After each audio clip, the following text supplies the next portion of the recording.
Saber Direito desta semana é sobre direito urbanístico. O curso aborda os conceitos fundamentais do direito urbanístico, legislação, estatuto da cidade e muito mais. As aulas são com o professor Tiago Marrara. Olá, vamos dar início à nossa quinta aula do curso de Direito Urbanístico do Saber Direito. Nesta última aula, nós vamos apresentar uma lei relativamente nova do direito urbanístico brasileiro, que é o Estatuto da Metrópole. Nessa aula sobre o Estatuto da Metrópole, nós vamos abordar os seguintes aspectos. Inicialmente, nós vamos verificar qual é o âmbito de aplicabilidade e qual é a função dessa importante lei que trata das regiões metropolitanas e das aglomerações urbanas no Brasil e também verificar quais são os fundamentos dessa lei, sobretudo na Constituição.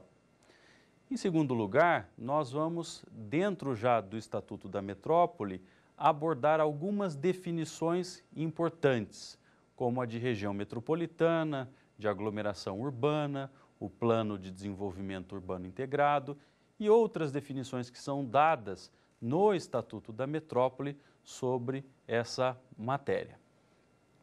Além disso, durante a aula, nós vamos cuidar do procedimento de instituição das regiões metropolitanas e das aglomerações urbanas e, em seguida, falaremos a respeito dos instrumentos e das diretrizes de gestão dessas regiões e aglomerações. E para concluir a nossa aula, nós então abordaremos o Plano de Desenvolvimento Urbano Integrado, que é esse plano que se constrói de maneira articulada, de maneira colaborativa pelo Estado e pelos municípios que formam a região metropolitana ou uma aglomeração urbana.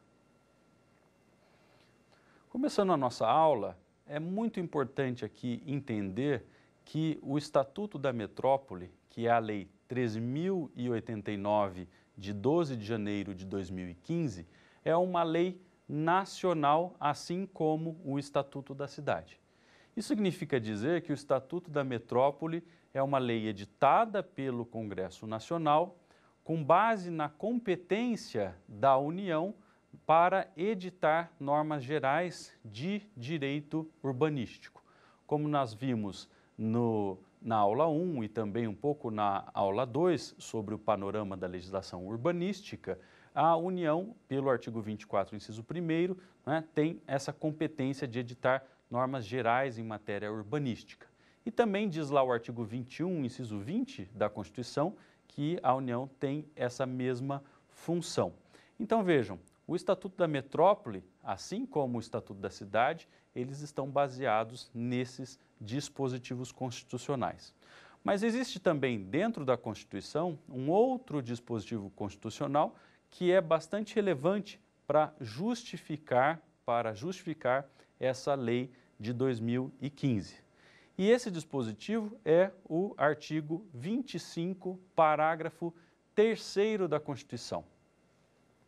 O artigo 25, parágrafo 3º da Constituição prescreve o seguinte: os estados poderão, mediante lei complementar, instituir regiões metropolitanas, aglomerações urbanas e micro-regiões, constituídas por agrupamentos de municípios limítrofes, para integrar a organização, o planejamento e a execução de funções públicas de interesse comum.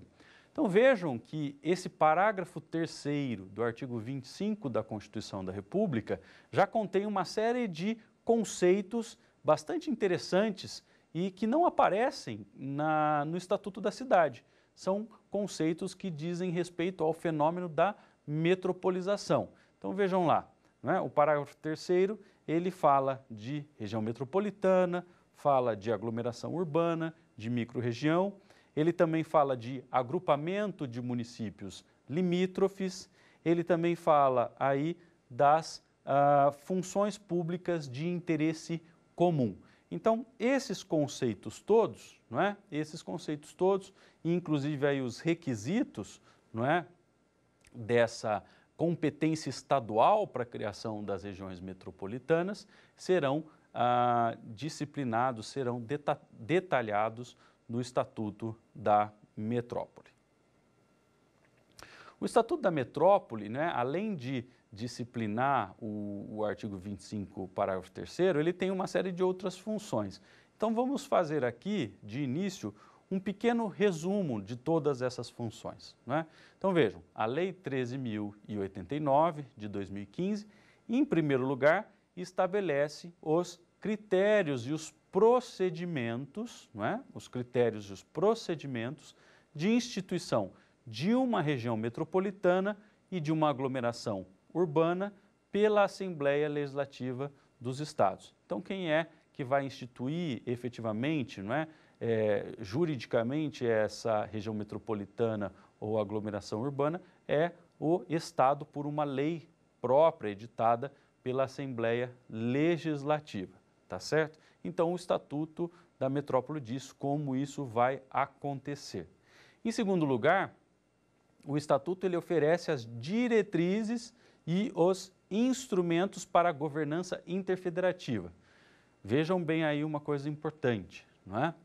A região metropolitana, a aglomeração urbana, são fenômenos urbanísticos que redundam da expansão e da conurbação das áreas urbanas.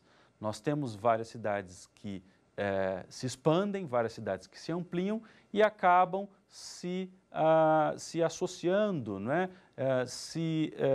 Vinculando do ponto de vista geográfico e até funcional a outras áreas urbanas. Essas áreas passam a agir, então, de maneira interdependente, não é? Elas passam a depender umas das outras.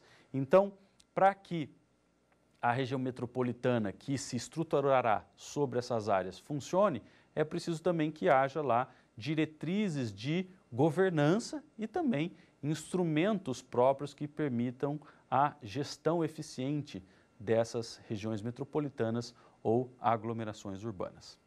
Em terceiro lugar, o Estatuto da Metrópole, ele fixa critérios de apoio da União para essas regiões metropolitanas e para as aglomerações urbanas, não é? A União tem um papel fundamental aí, sobretudo porque tem muitos recursos financeiros e conta com o Ministério das Cidades, então ela tem muita estrutura e recursos para apoiar os estados e municípios na solução desses problemas metropolitanos. E o Estatuto o Estatuto da Metrópole deixa claro isso, que cabe à União esse papel de apoio, mas o Estatuto da Metrópole fixa, né, critérios para que esse apoio seja concedido em casos específicos. Então, lá há uma série de requisitos do Estatuto da Metrópole para que a União apoie uma ou outra região metropolitana.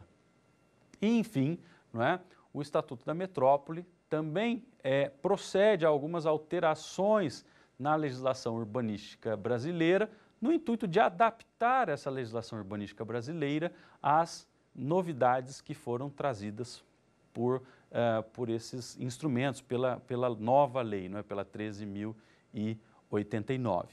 Notem bem, já existiam no nosso ordenamento, inclusive no Estatuto da Cidade, algumas normas que falavam de região metropolitana, não é? Algumas normas esparsas mencionando o assunto da região metropolitana.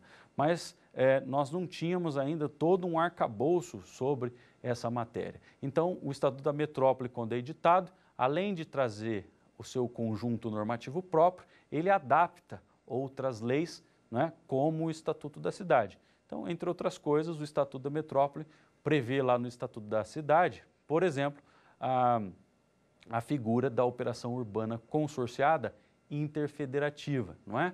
Que é aquela operação realizada em parceria entre município, mercado e comunidade para promover a regularização, a reurbanização de algumas áreas degradadas da cidade. Então, a previsão da operação urbana consorciada interfederativa, né, ela foi feita, foi incluída lá no Estatuto da Cidade por uma alteração promovida pelo Estatuto da Metrópole. Outra coisa aqui também bastante importante, não é? O Estatuto da Metrópole, portanto, como lei nacional, se aplica a todos os entes federativos, né? E se aplica principalmente às aglomerações urbanas e regiões metropolitanas. Mas, de acordo com o artigo 22 do Estatuto da Metrópole, as suas normas, os seus instrumentos, também podem ser estendidos às chamadas regiões integradas de desenvolvimento. Essas são as RIDES, não é? Regiões Integradas de Desenvolvimento, que são regiões aí criadas por lei federal. Então, essas RIDES, Regiões Integradas de Desenvolvimento, também podem se valer, não é, aí das disposições do Estatuto da Metrópole no que couber, tá certo? Um esclarecimento aqui, não é? Quando nós falamos de região metropolitana, de aglomeração urbana, é preciso que nós tenhamos em mente que esses fenômenos, eles não modificam a estrutura federativa brasileira. Então, a despeito do fenômeno metropolitano, que é um fenômeno já antigo, que vem da década de 70, no Brasil, por conta da Constituição de 88, nós continuamos a ter apenas 3 níveis federativos: a União, os Estados e o Distrito Federal e os municípios. Então, esses são os únicos 3 níveis federativos que nós temos no Brasil, de acordo com o artigo 1º e o artigo 18 da Constituição.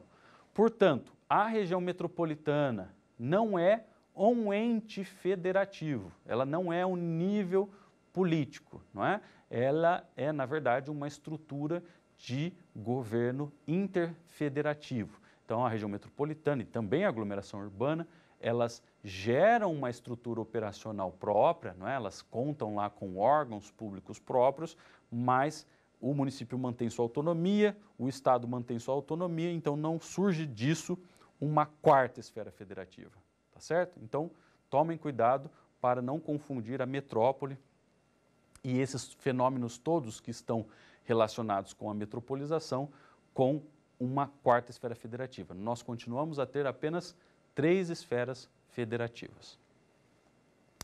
O Estatuto da Metrópole, ele traz um rol de definições relevantes para a sua própria compreensão. Até está aí uma diferenciação, um traço de distinção do Estatuto da Metrópole em relação ao Estatuto da Cidade, porque o Estatuto da Cidade não se preocupou em fazer grandes definições. Ele define um ou outro instituto, mas ele não traz uma sistematização, um glossário, um rol de definições dos seus conceitos principais. O Estatuto da Metrópole é um pouco diferente, porque ele se preocupou com essa, com essa linguagem, com a definição dos seus conceitos principais, no intuito de que ele pudesse se tornar uma política, uma lei muito mais clara. Apesar disso, como vocês verão aqui, eu vou até ler algumas definições. Na prática ainda não é, apesar de todo o esforço do legislador, tão simples compreender esses conceitos. Então eu separei aqui para vocês alguns dos conceitos mais estratégicos do artigo 2º, para que nós tenhamos aí uma base ou os fundamentos para compreender o que nós discutiremos ao longo da aula de hoje. Então, escolhi aqui alguns conceitos que são bastante relevantes para nós, a começar pelo conceito de aglomeração urbana.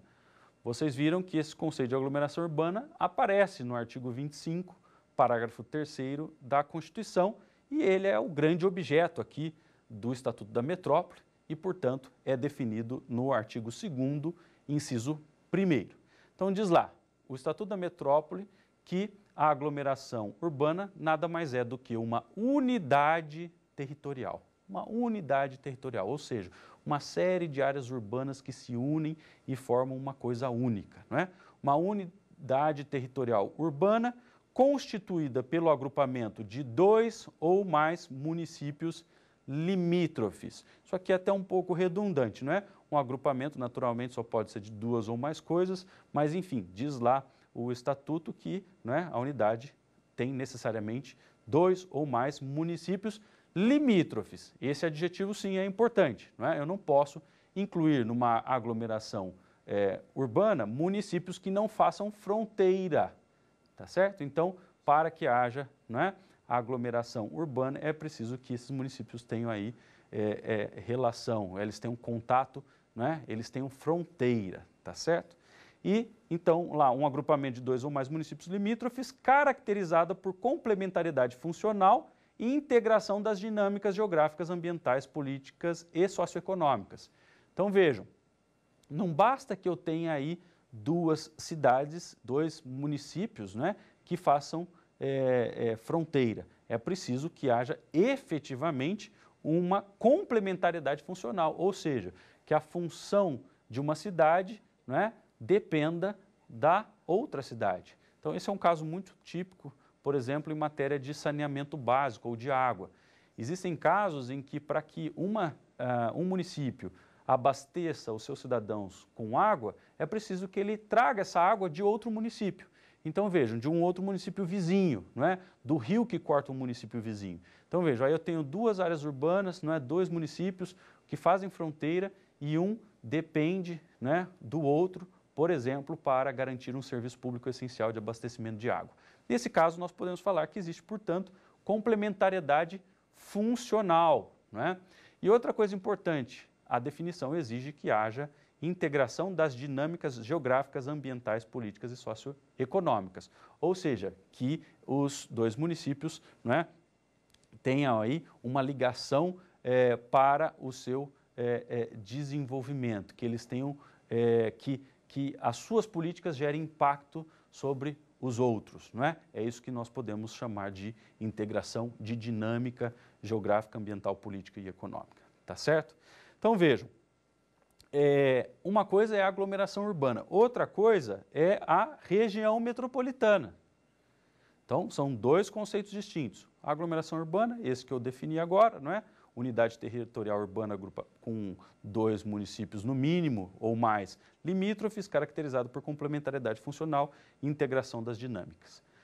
A região metropolitana é também uma unidade, não é? Mas uma unidade regional instituída pelos estados, mediante lei complementar, constituída por agrupamento de municípios limítrofes, para integrar a organização, planejamento e execução de funções públicas de interesse comum.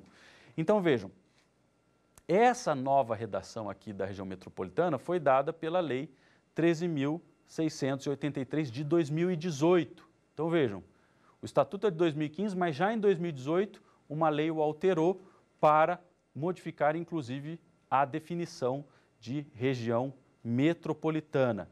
Então, vejam aí que a aglomeração urbana é uma coisa, região metropolitana é outra. De modo geral, a região metropolitana é uma aglomeração urbana, mas não é caracterizada por essa função de metrópole e que tenha lá os órgãos de estruturação de uma metrópole que compartilha as funções de interesse comum, tá certo? Outras coisas aqui também importantes em matéria de definição inicial. O artigo 2º do Estatuto da Metrópole, ele nos diz o que seria essa função pública de interesse comum. Vejam que esse conceito ele tem previsão lá no 25, parágrafo 3º da Constituição.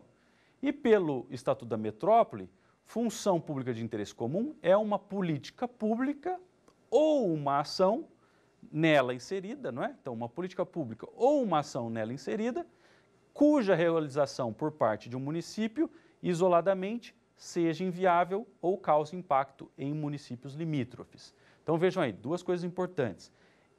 A função pública de interesse comum é uma política pública ou ação nela inserida, que ou é inviável, caso executada isoladamente por um município, o município sozinho não consegue desempenhar aquela política. Por exemplo, vamos pensar aí, abastecimento de água novamente. O município tem que oferecer o serviço de água, mas ele não tem como captar água, ele não tem como conseguir esse recurso natural para oferecer à população. Então, vejam, o desempenho da tarefa é inviável por um município isoladamente, ele precisa do apoio do município vizinho para desempenhar essa função. Então, é um caso aí de inviabilidade, né, que caracteriza a função pública de interesse comum. E também nós temos a segunda possibilidade, que é a função de interesse comum, que deriva de uma tarefa que causa impacto sobre territórios vizinhos. Então pode ser que aquela tarefa ou política ela seja viável, ela possa ser executada isoladamente por um município, mas ela causa impacto significativo sobre território alheio. Nesse caso também, ela vai se transformar em função comum, não porque ela é inviável, né? Ela não é passível de execução isolada, mas sim porque ela gera impacto sobre território alheio. Então nós temos dois critérios aí para definir a função de interesse comum. Um é o critério da inviabilidade da execução isolada da função e outro é o critério do impacto do exercício da função sobre o município vizinho. E aqui, para fechar as nossas definições básicas, né, sem querer aqui exaurir o artigo 2º do Estatuto da Metrópole, nós vamos falar rapidamente aqui do Plano de Desenvolvimento Urbano Integrado. Eu vou voltar a esse assunto, mas por hora tenho em mente de que esse plano, que é conhecido como PDUI, não é?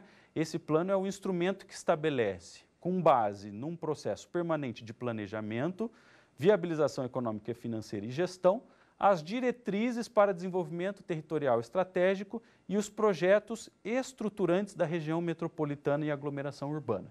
Então, em outras palavras, o plano aí de desenvolvimento urbano integrado é o plano da região de funcionamento e de organização dessa área toda, tá certo? Então, com base nessas definições iniciais, nós vamos para a nossa primeira pergunta.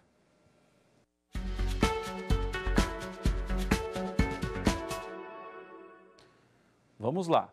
É incorreto, não é? Incorreto afirmar que a metrópole é espaço urbano com continuidade territorial que, em razão de sua população e relevância política e socioeconômica, tem influência nacional ou sobre uma região que configure, no mínimo, área de influência de uma capital regional.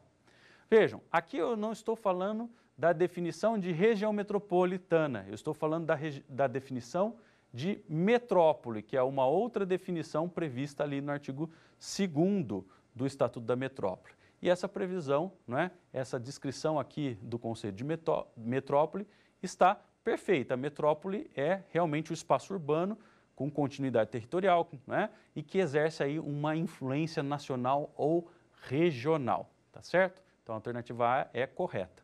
B. Região metropolitana é a unidade regional instituída pela União e constituída por agrupamento de municípios limítrofes para integrar a organização, planejamento e execução de funções públicas de interesse comum. Vejam, aqui a situação já está um pouco mais complicada, né? E aí nós temos um problema de competência, porque o que a segunda, né, a afirmação traz é que a região metropolitana seria instituída pela União. Aí nós temos um problema, porque, de acordo com a Constituição, pelo 25, parágrafo 3º, a região metropolitana é sempre instituída por uma lei complementar estadual e, portanto, não é? A alternativa B é incorreta. C.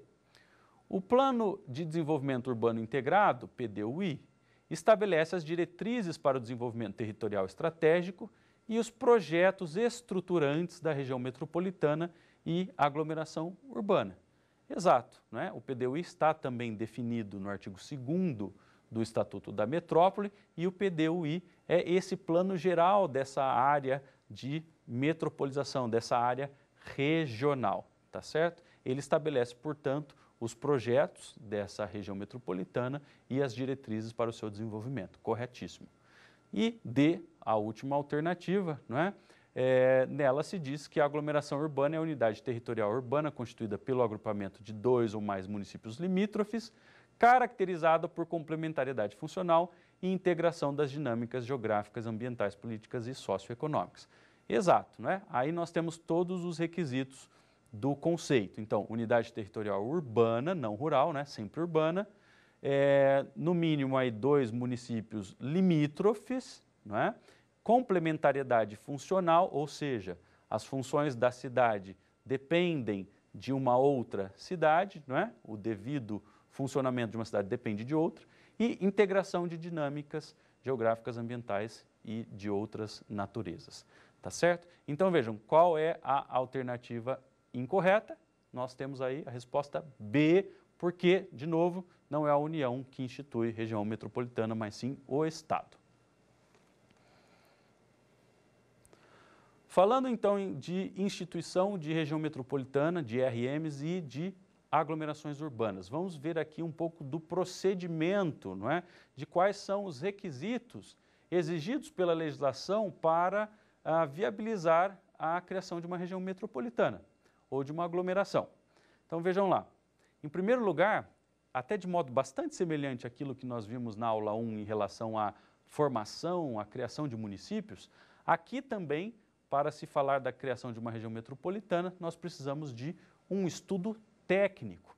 É preciso que esse estudo técnico, ele mostre que efetivamente existe aquela integração entre as dinâmicas das cidades e que também existe aquela complementariedade, aquela dependência funcional de uma cidade em relação à outra, que são os requisitos que nós extraímos da definição de aglomeração urbana, não é isso?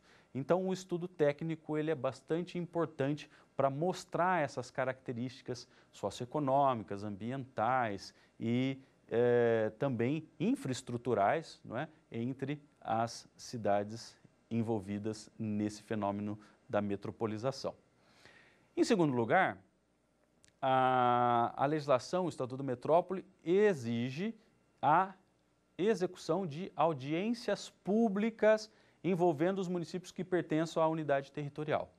Então, de novo aqui nós temos um mandamento que se assemelha muito àquilo que nós vimos no tocante à criação de municípios, lá do artigo 18, parágrafo 4º da Constituição.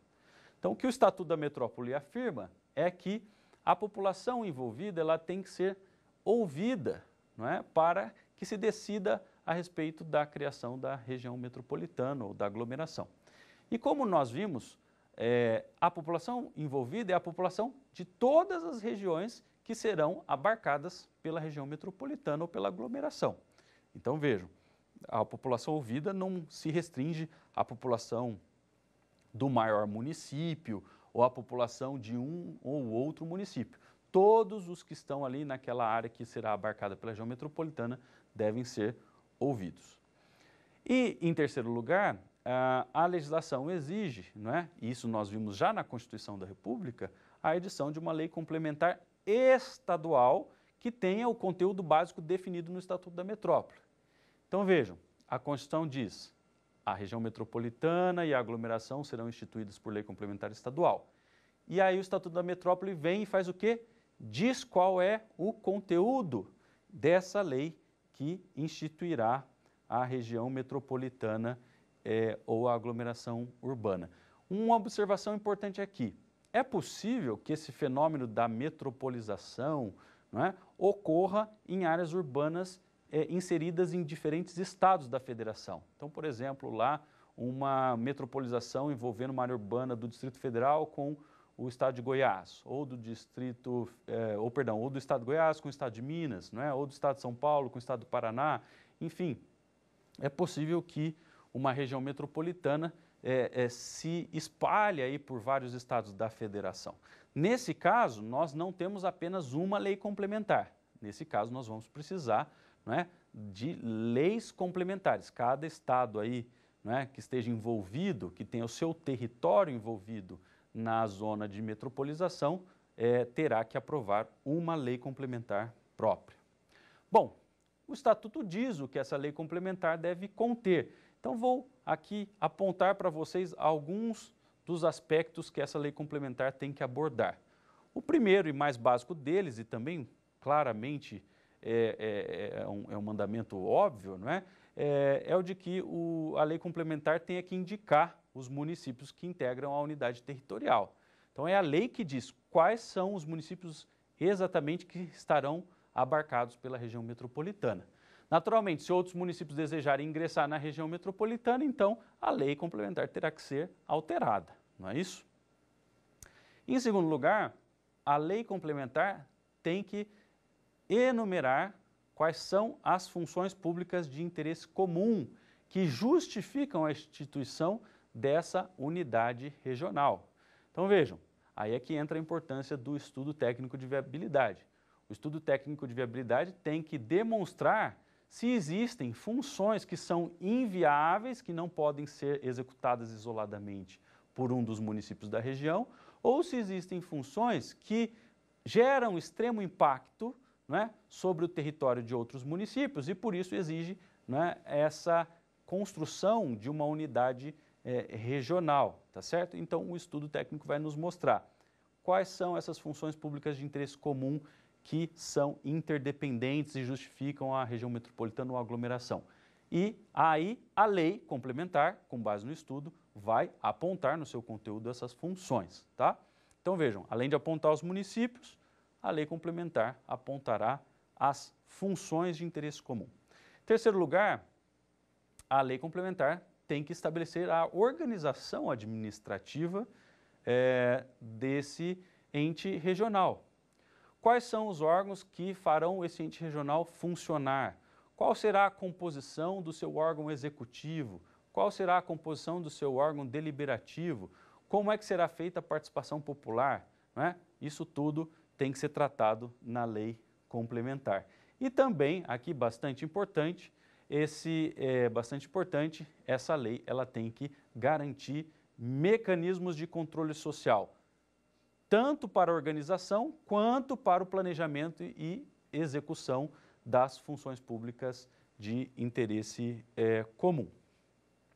Bom, vamos falar um pouco agora sobre a organização e o funcionamento, não é, das regiões metropolitanas e das aglomerações. O Estatuto da Metrópole, no seu artigo 8º, ele nos diz que essas entidades regionais, não é, esses organismos regionais, eles precisam contar, em primeiro lugar, com uma instância executiva que vai ser composta pelos representantes do Poder Executivo dos entes federativos.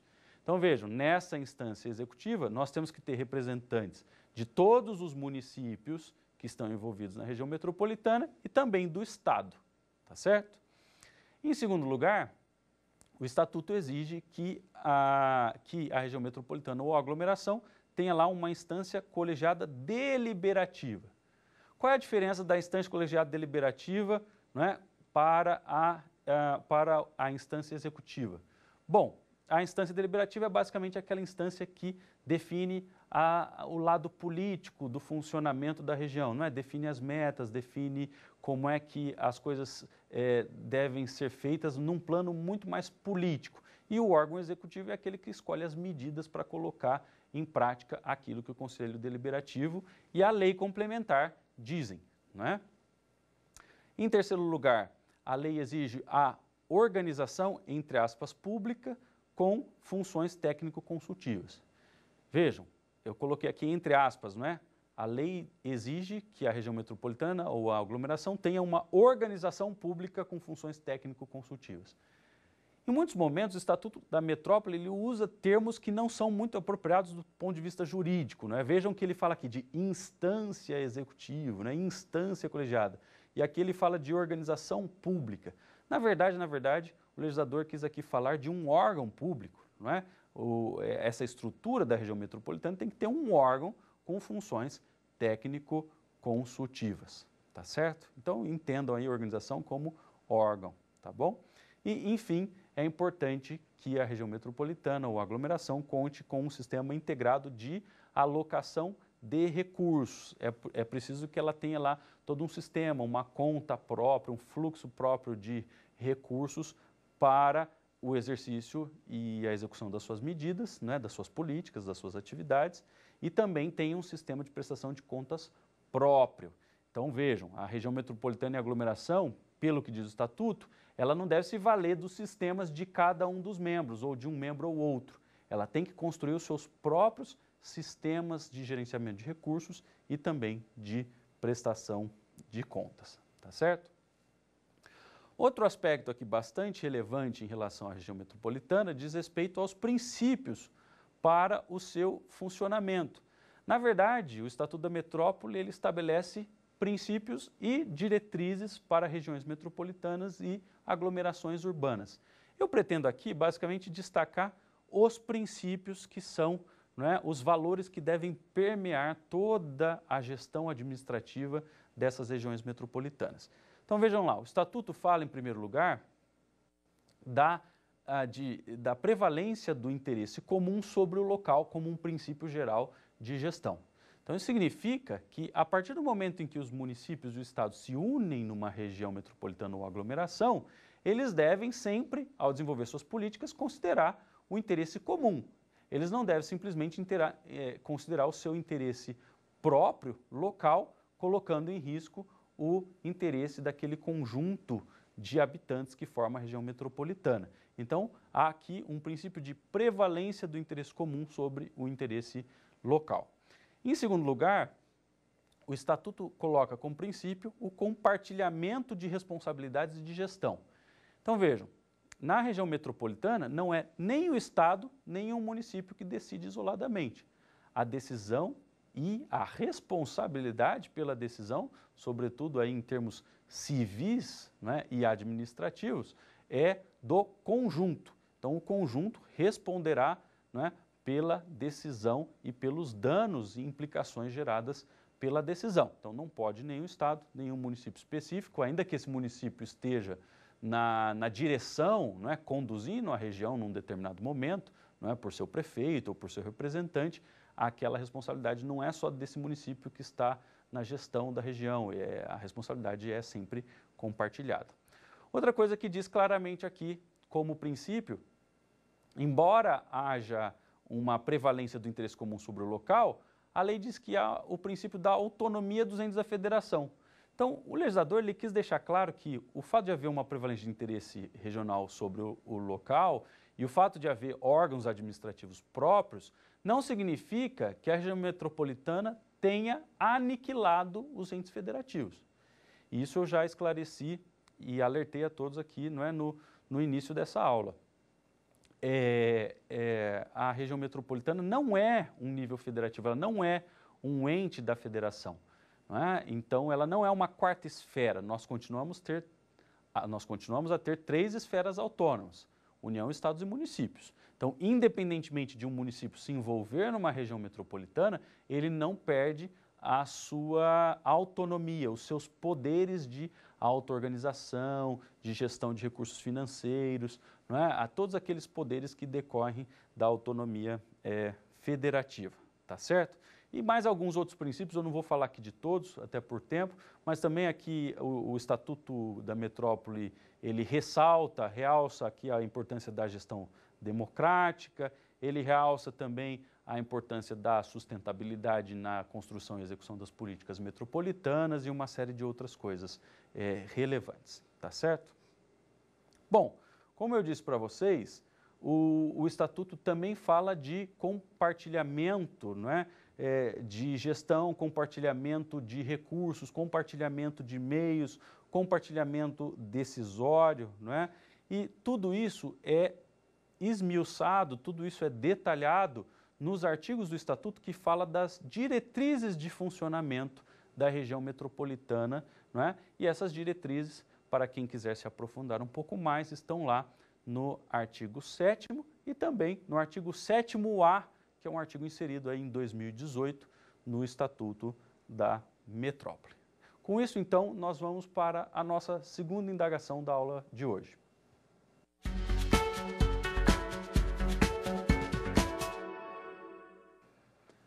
Vejam lá novamente, é incorreto, não é? Novamente incorreto afirmar que a função pública de interesse comum é política pública ou ação nela inserida cuja realização por parte de um município isoladamente seja inviável ou cause impacto em municípios limítrofes. Então vejam bem, aí a função de interesse comum é uma política pública ou ação, correto, né? E que não possa ser executada de maneira isolada por ser inviável ou cuja execução gera impacto sobre outros. Exato, né? O conceito está perfeito, a alternativa A é correta. Alternativa B, o Estatuto da Metrópole define taxativamente as funções públicas de interesse comum. Esse é um ponto aí polêmico, porque a Constituição fala das funções públicas de interesse comum, o Estatuto da Metrópole vem, então, e define lá no seu artigo 2º as funções públicas de interesse comum. Só que ele não delimita, ele não enumera as funções públicas de interesse comum? Por quê? Nós temos que fazer um estudo técnico de acordo com cada realidade metropolitana para saber quais são essas funções que seriam inviáveis, para saber quais seriam essas funções que causam impacto sobre outros municípios. Então, o Estatuto da Metrópole não define taxativamente, não é? Ele define o conceito de função pública de interesse comum, mas ele não enumera, ele não diz quais são essas funções. Portanto, a alternativa B é a alternativa incorreta, não é? Vamos ver se há alguma coisa mais incorreta aí. Alternativa C. As leis complementares estaduais definirão os campos funcionais ou funções públicas de interesse comum que justificam a instituição da unidade territorial urbana. Exato. A lei complementar não é uma lei vazia. A Constituição exige a lei complementar para a instituição da região metropolitana ou aglomeração urbana e o Estatuto da Cidade, por sua vez, ele explica qual é o conteúdo dessas leis complementares. E um desses elementos de conteúdo da lei complementar é exatamente a descrição das funções públicas de interesse comum que motivam, que justificam a criação daquela unidade territorial urbana regional. A alternativa D, última, diz o seguinte: na execução das funções de interesse comum, estados e municípios deverão tomar decisões compartilhadas. Exato, como eu falei para vocês, o compartilhamento de gestão e o compartilhamento de responsabilidade pela gestão e pelas decisões é tanto um princípio quanto uma diretriz bastante esmiuçada, bastante ressaltada no corpo do Estatuto da Metrópole.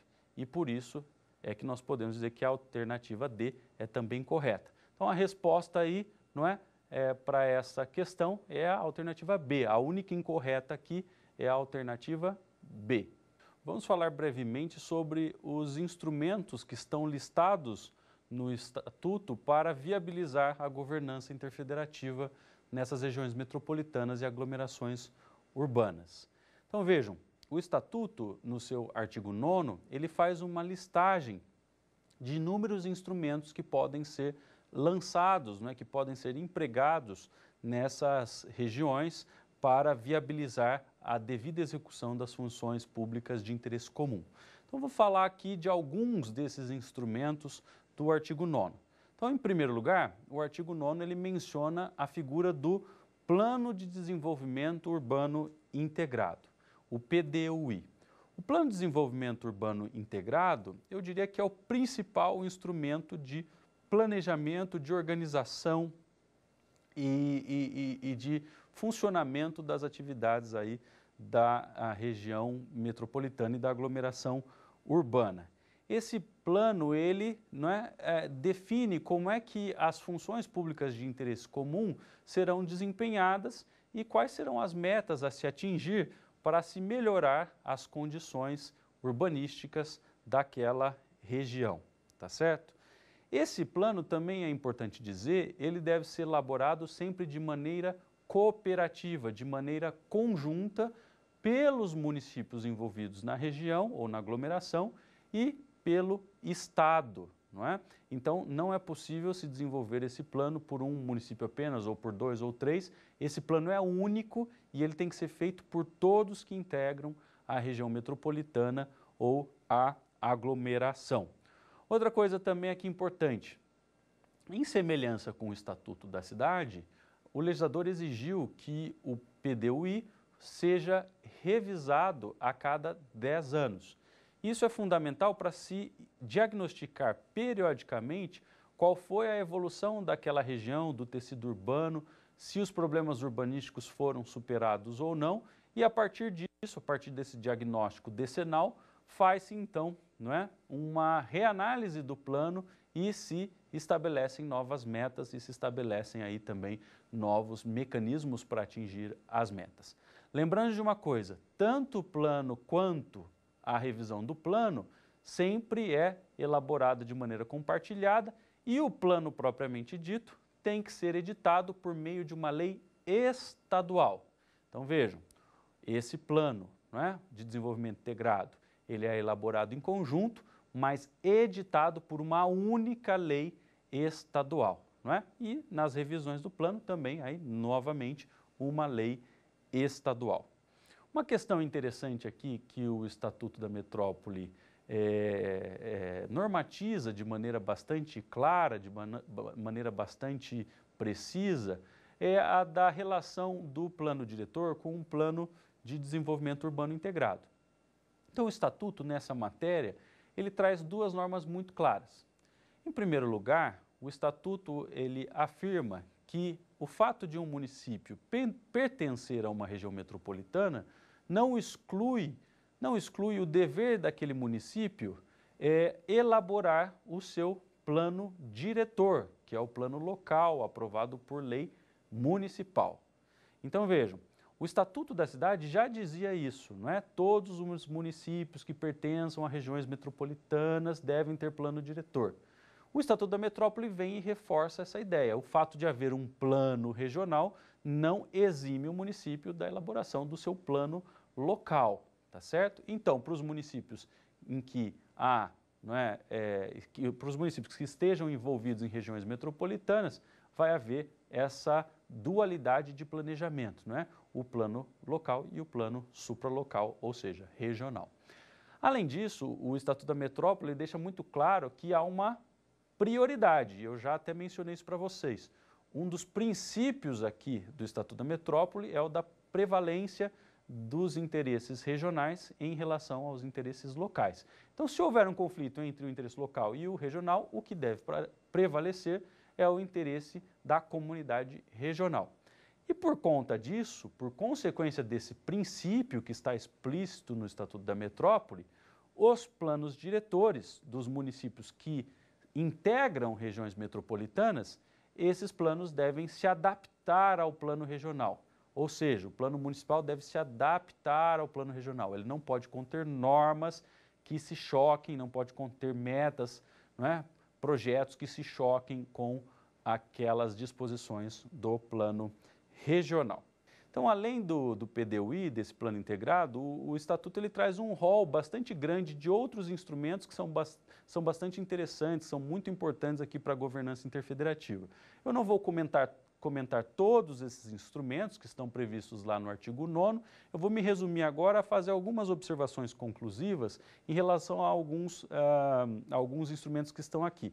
Então vejam, além do PDUI, o artigo 9º prevê planos setoriais interfederativos, ou seja, aqueles entes da região metropolitana podem pensar um plano de mobilidade interfederativo, um plano de resíduos sólidos interfederativo, isso é possível, né?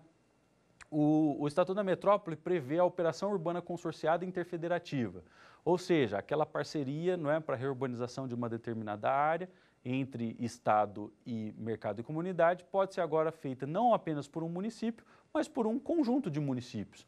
Eventualmente lá a região metropolitana tem 10 municípios, 2 municípios decidem fazer uma operação urbana consorciada para resolver um problema de uma região ali que é comum a eles dois, Isso é possível.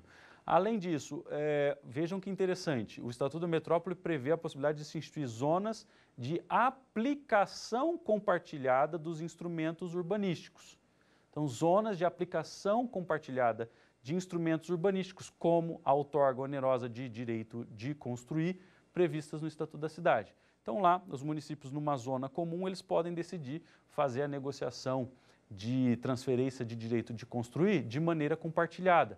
Por exemplo, eu mantenho uma área num município e permito a transferência do direito de construir para um terreno localizado no outro município. Isso não seria possível num município isolado, mas agora, em um município localizado em região metropolitana, considerando-se aqui que o Estatuto da Metrópole fala de aplicação compartilhada de instrumentos, é possível se pensar numa transcom, numa transferência de direito de construir, que envolva aí imóveis em diferentes municípios da região metropolitana. Além disso, o Estatuto da Metrópole fala aí dos consórcios públicos, da Lei 11.107, então o fato de haver região metropolitana ou aglomeração não afasta a possibilidade de instituição de consórcios, pelo contrário, fala de convênios de cooperação, contratos de gestão e também fala aí de uma figura bem interessante que são as parcerias público-privadas interfederativas. Então vejam, parcerias público-privadas são na verdade concessões, São concessões de serviços públicos. Lembrando, nós temos as PPPs patrocinadas e nós temos as PPPs administrativas. Aqui o que o Estatuto diz é que essa PPP pode ser interfederativa. Então aí quem é que fica como concedente? A região metropolitana ou a aglomeração urbana. Então essas PPPs, elas servem como uma possibilidade de se delegar para particulares a execução de funções públicas de interesse comum. Não é? Então lá, se um serviço de água, por exemplo, ou de transporte urbano é considerado função pública de interesse comum, não é? O concedente daquele serviço para os particulares passa a ser a região metropolitana. Então, aí é que vai surgir a figura da PPP interfederativa, tá certo? Então, esses são exemplos de instrumentos aqui do Estatuto da Metrópole, que é uma lei nacional muitíssimo interessante, nova, recente, de 2015 e já alterada em 2018. E com isso, então, nós encerramos esse panorama, mas antes disso, respondendo à nossa terceira e última indagação.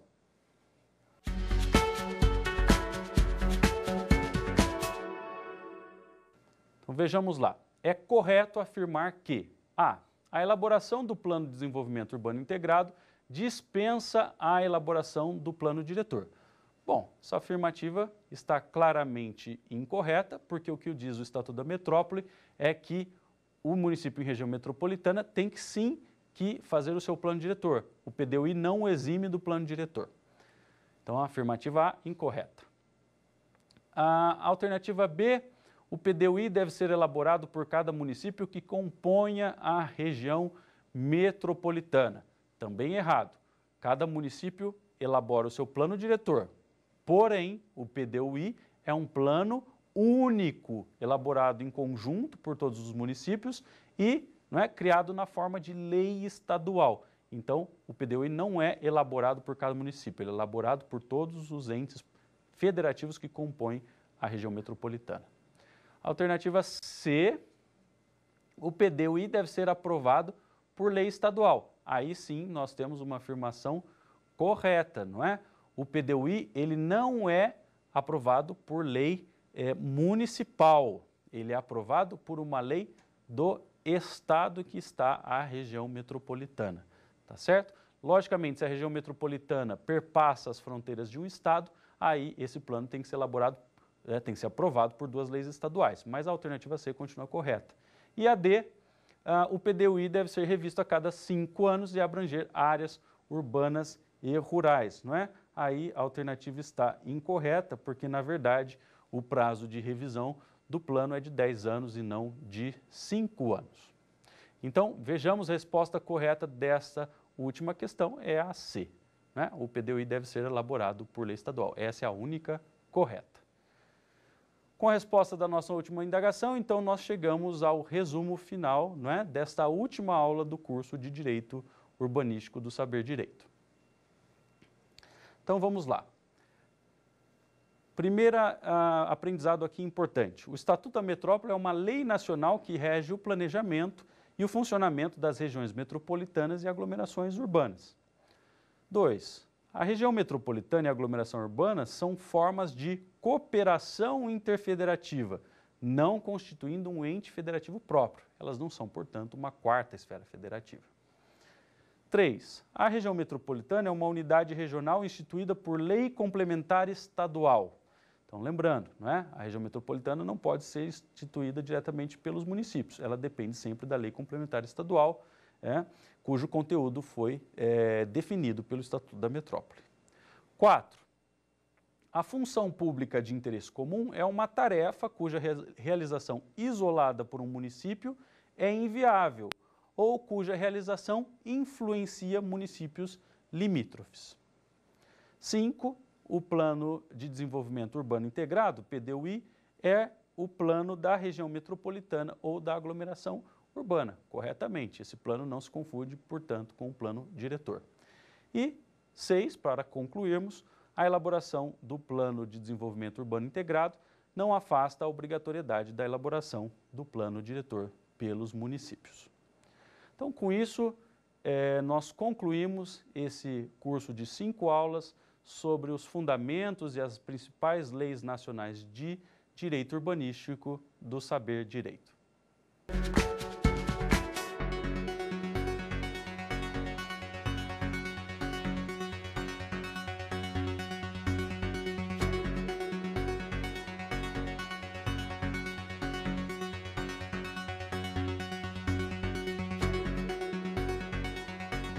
Ficou com dúvidas? Então mande um e-mail pra gente, saberdireito@stf.jus.br, ou entre em contato pelo nosso WhatsApp. O número é este que aparece na sua tela. Você também pode estudar pela internet. Acesse tvjustiça.jus.br ou reveja as aulas no nosso canal do YouTube, TV Justiça Oficial.